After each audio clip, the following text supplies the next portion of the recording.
안녕하세요, 더드라이브 이다일입니다. 오늘은 볼보의 플래그십 세단이죠, S90 D4입니다 2.0L 디젤 엔진인데요, 그러다 보니까 지난번에 저희가 1부에서 소개해드렸던 T5하고는 엔진 파워트레인이 좀 다른 거죠.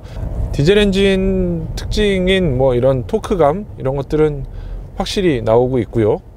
근데 소음이나 진동 같은 면에서는 그렇게 엄청난 차이를 사실 못 느끼겠어요. 이 차는 볼보의 S90들 가운데서 가장 합리적이라는 주장을 하는데요. 합리적이라는 게 가격이 싸다는 거죠. 이 차에 비슷한 가격 정도면은 어지간한 세단들하고 비슷하게 비교해 볼 수가 있을 것 같은데요. 볼보의 플래그십 세단인데도 6천만 원대의 가격은 상당히 메리트가 있습니다. 저 같으면은 벤츠 E클래스, BMW 5 시리즈 같은 차를 구매할 생각이 있어서 고민하고 있다라고 하면은 이 차를 꼭 시승해 볼 것 같아요. 차에 들어와서 느끼는 감성 같은 것들이 완전히 다르거든요. 이 차는 2.0 디젤 엔진으로 190마력을 내고 있어요. 토크는 40.8. 이 정도면은 디젤에서는 굉장히 좋은 출력이고요. 볼보는 이 2.0 엔진 블럭 하나를 사용해서 엄청나게 많은 차, 거의 볼보의 모든 차를 생산을 하고 있기 때문에 이 차에 똑같은 블럭을 가솔린으로 만들어서 터보를 얹고 튜닝을 해서 2.0 가솔린 엔진이 300마력이 넘는 경우도 있고요. 이 차처럼 디젤 엔진을 만들어서 190마력을 만드는 경우도 있는데, 이 차는 그러니까 가장 기본적인 성능과 기능과 옵션을 갖춘 그런 차가 아닐까 생각됩니다. 이 차의 특징은 자율주행 기능을 모든 트림에 기본 적용했다는 것인데요. 이 파일럿 어시스트라든가 혹은 이 앞뒤 액티브 크루즈 컨트롤 같은 기능들을 전부 다 넣어서 실제 생활에 사용할 수 있게 만들어 놨습니다.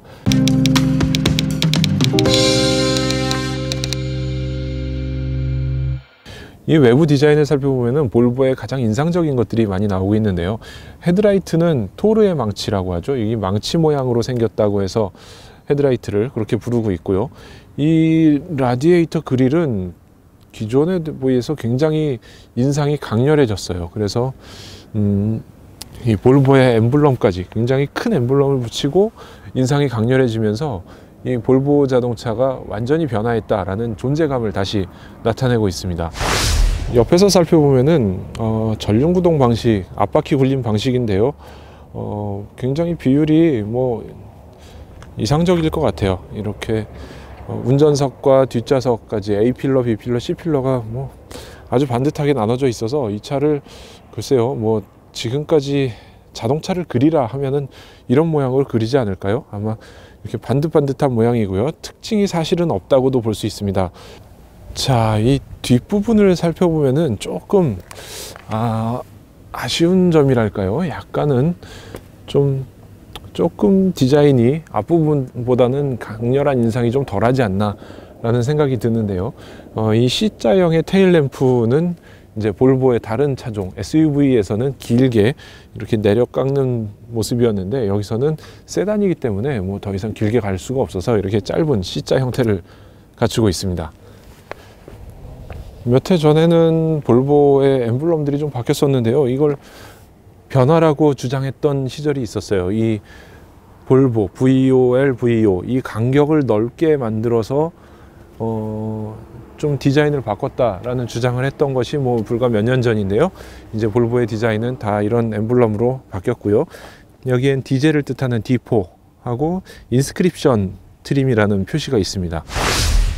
이 운전석 쪽 실내를 살펴보면은 실내가 굉장히 고급스럽게 만들어졌습니다. 이렇게 나무의 질감을 그대로 많이 살려냈고요. 이런 나무의 질감이 살아있고, 그리고 이런 버튼들, 다이얼들에 조각을 했는데 크리스탈을 연상시키는 이런 조각들은 굉장히 고급스러운 느낌이에요. 예전에 볼보에선 전혀 느낄 수 없었던 고급스러움이 아직 살아있고요. 그리고 이런 가죽들도 예전에 굉장히 고급을 사용했었는데 그렇게 티가 나지 않았었거든요. 근데 여기다가 이렇게 고급 가죽들을 아주 느낌 있게 사용을 했습니다. 그리고 볼보의 이 시트 디자인을 살펴보면은 이렇게 엉덩이 공간을 따로 앉게 해놓고 그 앞에 다리를 뻗을 수 있게 만들었거든요. 근데 저것이 쭉 나오는 거는 좋은데 그 엉덩이하고 앞에 저 구분점이 약간 딱딱해지는 단점이 있어서 이게 승차감에는 장단점으로 작용을 할 것 같습니다. 또 볼보 하면은 안전벨트를 세계에서 가장 처음으로 적용한 회사라고 알고 있죠. 이렇게 그런 자부심 때문인지 이렇게 안전벨트에도 1959년부터 적용했다라고 이렇게 표시를 하고 있습니다. 자, 실제로 제가 한번 앉아 보겠습니다. 이 차에 앉으면 이렇게 제 키가 182 정도 되는데요. 제 운전 자세에 아주 딱 맞게 되고요. 풋레스트 있는 위치가 굉장히 좋습니다. 그래서 핸들까지 맞추고 앉아서 잡아보면은 마치 어떤 버킷 시트 같은 곳에 앉아 있는 듯이 이렇게 완벽한 운전 자세가 됩니다. 그리고 가속 페달을 살짝 밟았을 때의 자세와 이 왼쪽 풋레스트의 각도가 절묘하게 어우러져서 이렇게 편한 주행이 가능하다라고 생각할 수 있겠습니다. 이게 예전에는 폭스바겐 자동차들이 타면은 이런 것들이 굉장히 좋았는데 지금 볼보도 많이 좋아졌습니다. 앞좌석을 그대로 맞춘 상태에서 뒷좌석에 한번 타보겠습니다. 자, 뒷좌석에 앉아보면 이렇게 바르게 앉은 상태에서 주먹 하나 정도의 공간이 있고요. 이 시트가 앞뒤로 굉장히 얇기 때문에 같은 크기의 실내라도 좀 더 넓게 느껴지는 그런 느낌이 있습니다.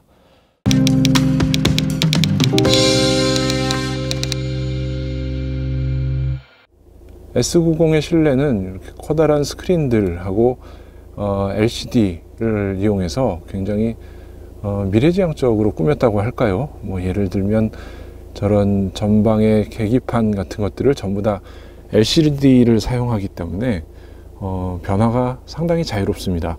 새로운 기능이나 버튼을 넣는 것도 소프트웨어적으로 해결할 수 있기 때문에 쉽게 구현할 수 있는 방법을 선택을 한 것 같고요. 중앙에 있는 세로형 디스플레이는 오히려 내비게이션을 볼 때 목적지 방향, 전방에 무엇이 있는지를 확실하게 보여줄 수 있어서 더 세로형이 적합한 것이 아닌가라는 생각도 하게 됩니다. 실내 디스플레이 좌우에는 커다란 공기 송풍구가 있고요. 역시 크리스탈 같은 모양으로 장식을 한 다이얼이 있습니다. 그리고 그 아래에는 이 차의 유일한 하드웨어 버튼들이 모여 있는데요. 스티어링 휠을 제외하면은 뭐 이런 버튼들이 많지가 않습니다. 그런데 여기에 있는 버튼들이 이렇게 비상등, 그 다음에 두 가지의 열선들, 그리고 오디오를 플레이하는 기능들이 있습니다. 중앙에 동그란 다이얼은 볼륨 버튼이고요. 돌리는 느낌이 아주 경쾌하거든요. 그리고 그 뒤에는 기어 노브가 들어있고요. 그 센터 콘솔은 앞뒤로 열리는 방식이라서 좀 넓은 공간이 될 것으로 기대를 했는데 컵 2개하고 뭐 자질구레한 소품들을 조금 넣으면 끝나는 정도라 조금 아쉽습니다. 정확히는 스마트폰을 넣을 수 있는 공간이 좀 있으면 좋을 것 같은데 그 부분이 좀 아쉬웠습니다. 이 차의 가장 특징적인 것 중에 하나인데요. 이 터치 패널들, 여기 좀 지문이 묻어 있네요. 조금 이런 거 아쉽긴 하지만 뭐 일단 스마트폰처럼 이렇게 터치를 할 수가 있습니다. 터치해서 움직일 수도 있고요. 내비게이션을 선택하면은 이 화면에서 스마트폰처럼 이렇게 두 손가락으로 줄이고 늘리고 하는 작동을 할 수가 있습니다. 생각보다 굉장히 부드럽게 움직이고요. 반응 속도도 빨라서 괜찮게 보입니다. 그리고 이 아래에 홈 버튼을 누르면은 다시 원위치로 돌아갈 수 있게 되어 있고요. 오디오를 누르면은 방송국을 이렇게 선택을 할 수가 있고요. 다시 홈 버튼을 누르고 전화기를 연결하거나 음향을 세팅을 할 수 있습니다. 이렇게 음향 경험을 클릭하면은 개별 무대, 콘서트홀, 스튜디오처럼 선택을 해서 어떤 음향을 즐길지를 선택할 수 있습니다. 좀 아쉬운 것들은 이런 공기 재순환 버튼이라거나 혹은 에어컨 온도 조절의 이런 버튼들, 이런 것들은 다이얼을 했거나 혹은 여기에 버튼을 놔줬으면 어떨까 하는 생각이 듭니다. 이런 재순환 한번 설정하기 위해서 평소 이런 상황에서 한 번, 두 번 클릭을 해야 되는 단점이 있는데요. 사실 이런 것들은 한 번에 움직일 수 있게 해주는 것이 더 좋지 않을까 싶습니다. 이 터치 패널이 편리하긴 하지만 차를 운전하는 상황에서는 손가락을 뻗어서 여기와 여기를 구분해서 클릭하는 것이 그렇게 쉬운 일이 아니거든요. 이거를 이렇게 잡고서 클릭할 수도 없는 일이고요. 그래서 조금 아쉽지 않을까 싶습니다.